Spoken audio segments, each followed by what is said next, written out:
vou entrar aqui no... Você já era o microfone, né? Eu vou colocar o ok.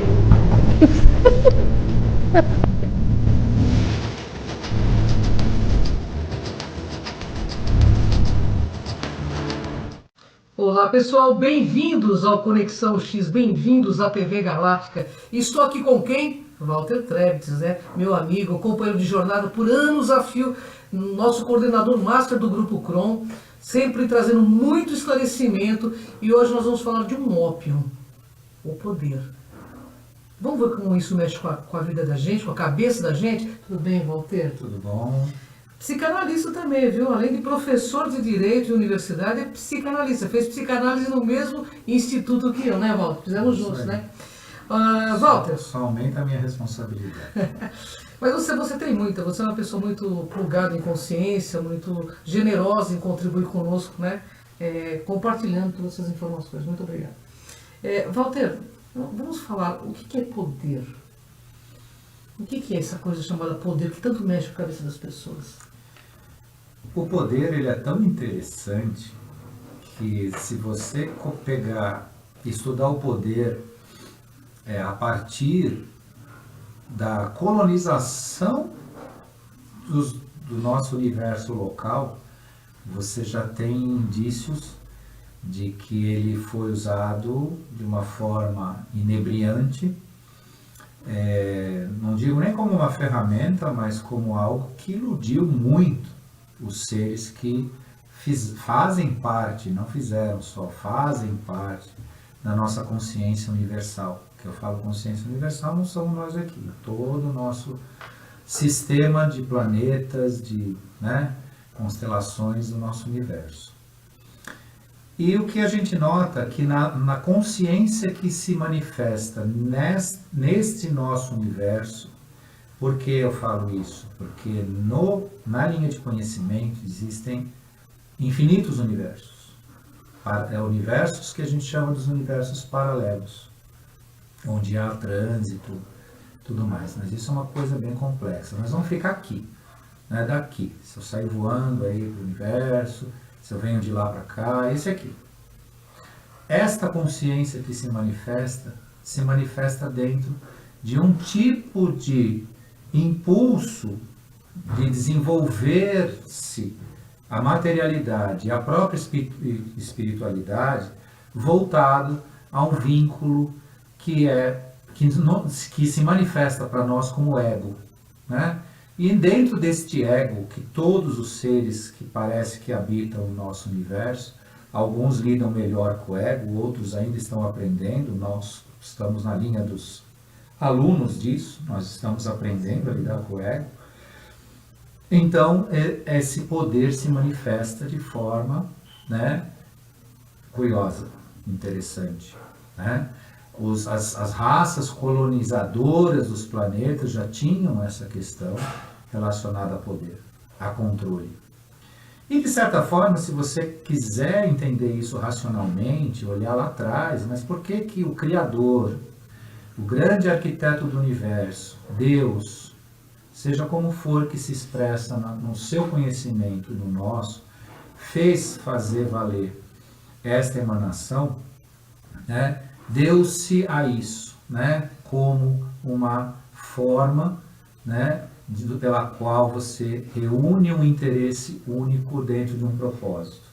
Lá na origem o poder fala isso, porque quando foi colonizada a nossa existência, há 4 bilhões de anos atrás, eu falo a nossa existência, inclusive o sistema solar, em que a primeira raça de seres biologicamente, que eram os reptilianos, biologicamente manifestos, eles tinham, como geneticistas e raças colonizadoras, esse princípio, porque eles levam até hoje. Até hoje nós temos esse reflexo dessa manifestação de poder. Mas por que tinha isso? Isso era um defeito? Não. Era a necessidade de centralizar um propósito. E dentro desse propósito centralizava o quê? Uma força única para aquele propósito acontecer.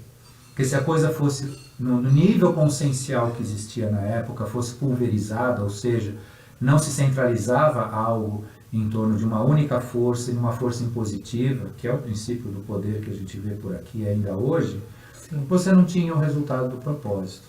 Obviamente, quando você fala de expansão de consciência, de luz, de outros mecanismos de conhecimento e de contato consigo, com o universo, o poder passa a não ser nem ferramenta e nem próprio a essa existência. Por isso que hoje, e já há alguns séculos, ele é tão questionado, porque saibam vocês, o poder não é questionado nesse século, nessa década, e sim, há já vários séculos ele vem sendo questionado de alguma forma, né, posto à prova. Só que continuou, né, numa centralização governamental e tudo mais, ideológica e tal, e que ainda hoje se manifesta de uma forma impositiva para certos fins. Mas a nossa percepção nesse estágio de expansão de consciência faz com que a gente perceba que o poder não é mais a ferramenta, agora eu falo de ferramenta sim, né? Ou o propósito pelo qual precisamos. Por quê?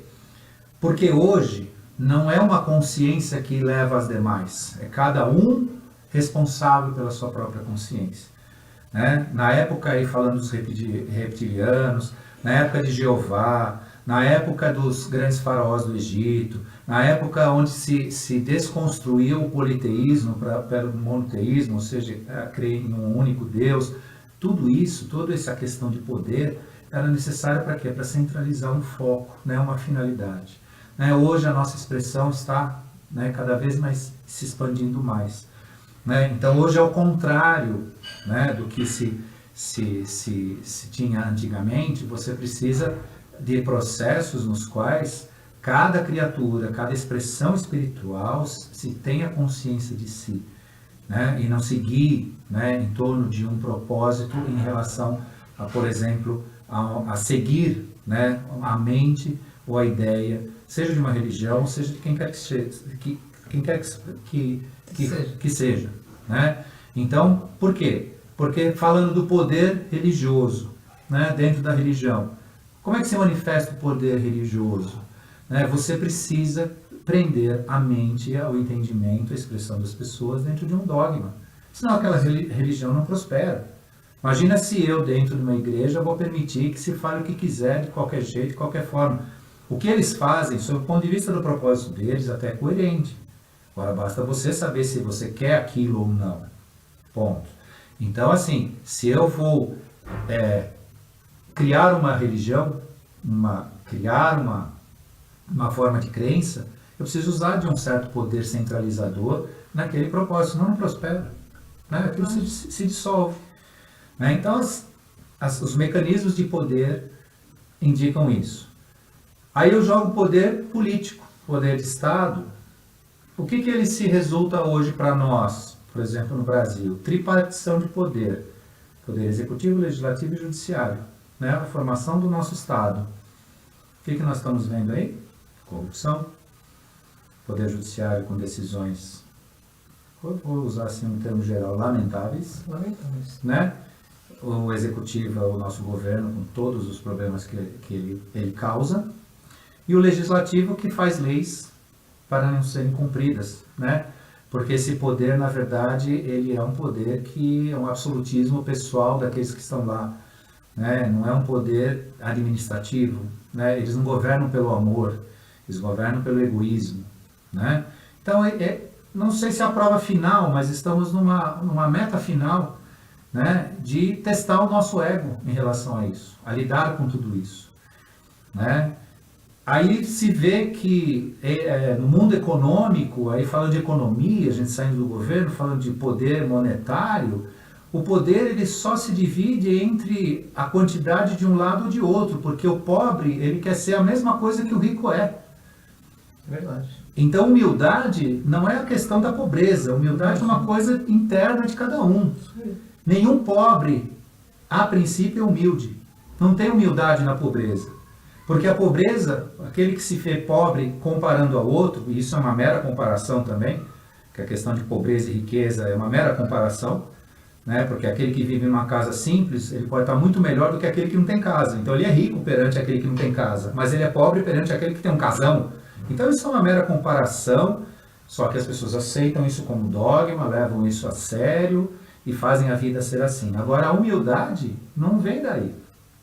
E aí que a gente vê que são as ferramentas de poder. A pessoa, na verdade, ela quer ascender a um status diferente por vaidade e poder. Ela quer exercer, ela vê nisso um poder. E o poder, nesse sentido negativo, está em todas as pessoas. Toda pessoa quer ser poderosa. Né? Tanto que existe ali num conceito geral de coisas que você diz, um senso comum diz isso. Você quer ver quem a pessoa é, dá poder na mão dela. É verdade, claro. Aí nasce a verdadeira pessoa. Aí mostra a verdadeira face do lobo também, né? A verdadeira face. Né? Mecanismos que indicam quem a pessoa é pelo poder, dinheiro. Primeiro, a pessoa não tem dinheiro, ela é legal, ela participa, ela vai na sua casa, ela é sua amiga. A partir do momento que ela tem dinheiro, a coisa fica esquisita. É verdade, porque, né? Estranho, né, Walter? Parece um ópio isso, né? Infelizmente. Então, isso tem uma razão existencial para nós. Só que a nossa realidade hoje não contempla mais isso. A gente explica lá do passado. Um dia que a gente falar de reptilianos, de raças adâmicas, dessa formação nossa aqui, a gente fala um pouco e aí dá para entender melhor por que eu falo de poder lá atrás, no aspecto colonizador. Mas isso tinha uma finalidade. Né? Não digo assim, positivo, negativo. Também dependia da consciência das criaturas da época e tudo mais. Mas se explica por aí. Né? Agora, hoje, cada vez se dissolve mais a questão de poder e perde o sentido na medida do que você ascender a uma consciência maior, um entendimento maior do que você é. É verdade. Uma coisa que a gente percebe bastante, hoje assim até muitos casamentos se dissolvendo por conta de questões financeiras. Estou falando isso porque eu convivo com muita gente e sempre vem reclamar. Eu larguei do meu marido para ficar com uma pessoa porque tinha mais condições, mas eu não estou feliz. A pessoa, é o que você falou, a pessoa quer que alguém traga felicidade, né, Walter? Mas essa questão financeira pega muito, viu, nos relacionamentos, viu, Walter? Você pode falar um pouco sobre isso, sobre a ótica de psicanálise e de um excelente advogado que é também, né? A questão que envolve o mundo econômico das pessoas, econômico que eu falo, né, o orçamento de casa, quem ganha, quem recebe, quem paga e tudo mais. Isso há uns anos atrás, e eu sempre falava para meu pai tinha idade para ser meu avô, era um sábio mestre que muito me ensinou, mas ele tinha uma diferença de geração. Ele veio de uma educação vitoriana e por conseguinte a gente tinha, né? E eu dizia uma coisa para ele, já quando eu era mais adulto, já estava casado, ele estava lá nos seus 80 e poucos anos e ele tinha uma crítica na sociedade, porque a vida dele estava baseada numa época que não tinha iluminação na rua, ruas de terra, né, você conhecia todo mundo, você tirava o chapéu para cumprimentar as pessoas e de repente... só que ele era crítico com a nossa realidade, né? Aí já estou falando de 30 anos atrás, mas já era uma realidade muito moderna para ele. E eu dizia para ele, pai, você é um homem de sorte. Eu queria ter vivido a época que você viveu. Né? Você diz que andava em rua de terra, hoje está tudo asfaltado, mas você cumprimentava as pessoas. Você via uma mulher sendo agredida na rua, você ia defendê-la. Né? Você tinha valores inscritos no conceito social. Tinha uma série de coisas, né, que hoje a gente, né, quase não vê, né? Quase não vê. Por que eu falo disso? Porque a gente sofre mudanças. Mudanças que tendem a buscar uma melhora, uma justiça social, uma evolução, uma democracia, uma forma de expressão, mas a mudança, ela nunca traz as pessoas ao tempo necessário. Né? Eu, por exemplo, com a idade que eu tenho, eu ainda tenho dificuldade, apesar que eu não sou tão velho assim, tão antigo assim, né? de enxergar, né, que o meu papel na sociedade como ente familiar não é o mesmo que era de 20 anos atrás. Né? O homem provedor, o homem com aquele papel, o papel de gênero mudou. Né? Antigamente, aliás, desculpe, não, o papel de gênero mudou. Antigamente tinha papéis, né? Os gêneros tinham papel, o homem era ali, fazia essas atividades e a mulher aquelas, né? Isso se dissolve há pouco tempo, há 20 anos para cá se dissolve. Só que a cabeça das pessoas não dissolve. Pois é. Né? O homem continua sendo aquele que quer marcar território, né? Aquele que quer ser o provedor, aquele que quer ter o poder, tem o poder inscrito em si por necessidade, atavismo e tal, porque também é papai e tal. Tudo isso não nasceu ainda aquele homem, né, aspirando, né, uma paz imensa, aquela coisa toda e tal. Tudo isso começa ok. E junto com isso, não bastasse as mudanças, vem inscrito uma ideologia de conflito de gênero, né? Ou seja, as pessoas não estão mais para conversar sobre as suas diferenças de gênero, né? E sim para se combater. Que triste, né? Infelizmente. Que triste. E aí você vem o ingrediente econômico, né? A sociedade abriu mercado de trabalho para a mulher. Se fazendo uso disso em prol de novas oportunidades e também de questão econômica, né? De mão de obra mais barata, um monte de coisas, que é o aspecto econômico, a crítica econômica, né? Que alonga muito a nossa conversa nisso e não é o foco. Isso traz também, né, na questão do poder, quem tem mais, quem paga, quem não paga, quem faz, quem não faz. Né? Hoje a gente percebe no ambiente, aí saindo desse campo de pesquisador, nessas áreas de metafísica e falando de advogado e psicanalista, muito conflito. Por quê? Porque alguns homens, para conviver, se alienam. Aí vira o frouxo. A mulher que está em casa fala, eu tenho um frouxo em casa. Não é que você tem um frouxo, você enche tanta paciência dele. Né?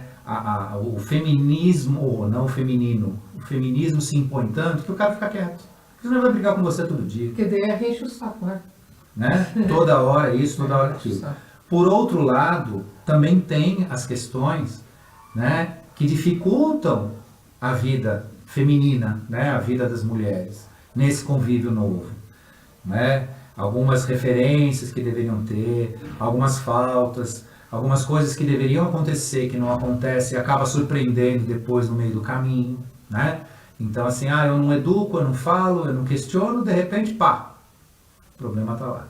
Não é quem resolve e quem faz. Né?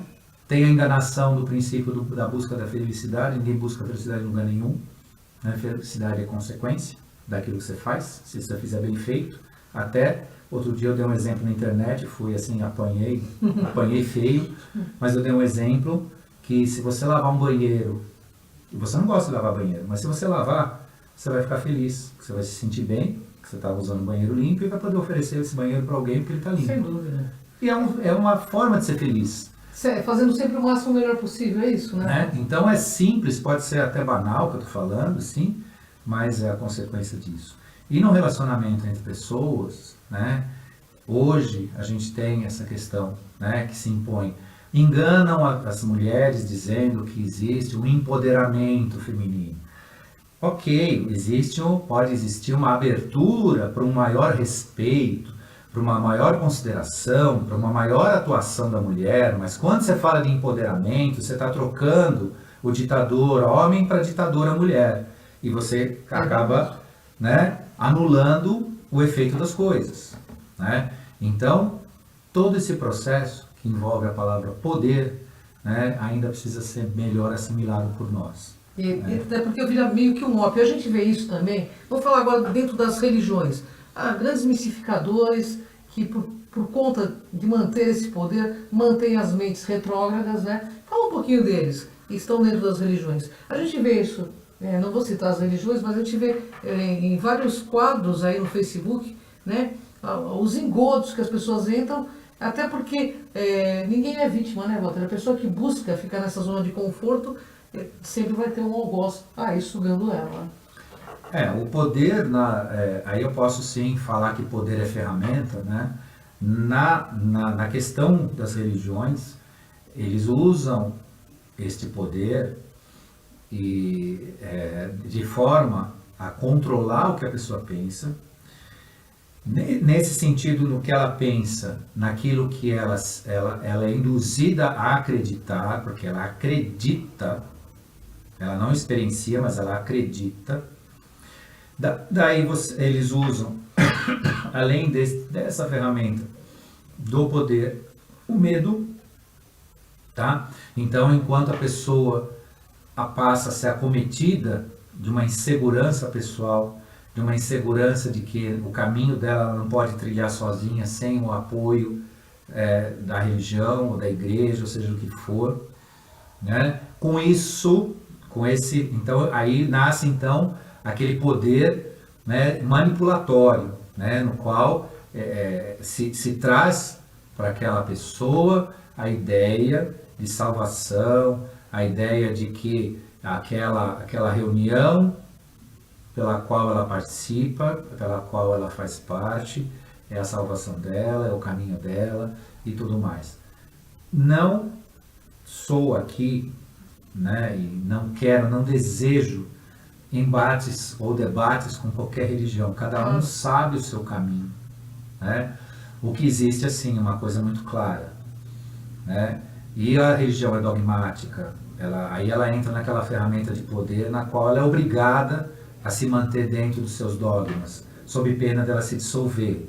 Então é impossível alguém se vincular a uma religião e ter liberdade de pensamento. Sem dúvida. Ele vai se obrigar sim àquela forma de pensar, né? Então a religião tem esse mecanismo, né? O poder de simplesmente aniquilar ou esvaziar a pessoa daquilo que ela é para então colocar o conteúdo que ela quer lá dentro. E aí tem vários mecanismos, né? Aí são mecanismos que a gente pode discutir aqui, né? Olha o desafio, né? Um tempo todo. Mas eu quero te fazer uma pergunta agora no meio ufológico. Como você vê essa questão da ufologia está virando uma religião? Que a gente vê a manifestação, a pseudo-manifestação, né, de seres que se dizem extraterrestres dentro dos centros espíritas. Qual é o seu ponto de vista disso? Porque, no meu ponto de vista particular, eu vejo a religião como uma manipulação de massas. Queria saber o seu ponto de vista. Bom, a questão da ufologia, ela pode muito bem substituir a religião nesse aspecto de manipulação, né? Se ela for mal conduzida, mal entendida, né? Então, assim, ela já tem um viés aí, que é um viés de quem segue o quê, ou acredita no quê, ou busca o quê. Então, isso tem um aspecto, assim, bastante perigoso para se tornar também uma forma, né, como se fosse a manifestação de uma religião. Existe já há um bom tempo, manifestando em vários grupos, o que a gente chama a espiritualidade egocêntrica, do ego, que o cidadão é levado a crer que o universo está à sua disposição, que ele conspira a seu favor, que tudo que você crê e projeta lá, o universo vai fazer para você, que basta que você tenha pensamento positivo e plá, e plá, e plá. Cuidado também com esse caminho. Sim. Né? Essa espiritualidade vaidosa, em que coloca você como um semideusinho, coisa e tal, tem um seu perigo também. Né? Por quê? Porque a pessoa pode se enganar também. É um auto-engano também, né? Então, então o que acontece? O universo conspira a seu favor, mas você tem que estar numa vibração idêntica desse universo. É um trabalho seu. Essa vibração não vem assim do nada. Né? Existe o que vai existir, que nós já falamos numa outra oportunidade, podemos voltar a falar, é que a partir do ano que vem existirá uma vibração planetária que vai propiciar e vai facilitar a aproximação dessa realidade universal para uma expansão de consciência, uma expansão de conhecimento. Mas isso vai ser um trabalho seu, né? Não é uma coisa que ou está pronta ou você pode esperar que venha nesse narcisismo que existe em alguns grupos espiritualistas ou espiritualizados aí do New Age para cá, que acha que o universo conspira a seu favor, tudo é seu. É tudo facinho, né? Tudo facinho, que está cheio de... Você não tem que fazer trabalho nenhum interno, né? Tudo vem sem trabalho algum. Então esse viés, junto com esse conhecimento de ufologia, dentro da ufologia está acontecendo também, que estão confundindo, como fizeram com Cristo, estão confundindo com o comando Ashtar. Comando Ashtar, já estão dando nome para um cara aí que aparece para algumas pessoas, que se diz que é Astacheran. Astacheran não é um comandante. O comando Ashtar é como se fosse a energia crística que fez o nosso universo local ser habitável para a nossa consciência humana. Né? E projetaram tudo numa figura chamada Jesus Cristo, do qual se dogmatizou, se mitificou e se tem tanto questionamento se é, se não é, se ele foi para Jerusalém, se ele é verdadeiro, se não é. Por quê? Porque Cristo é uma simbolização do primeiro ser da raça adâmica, que é a nossa raça humana. Então ele é a representação, ser de nona a 11ª dimensão.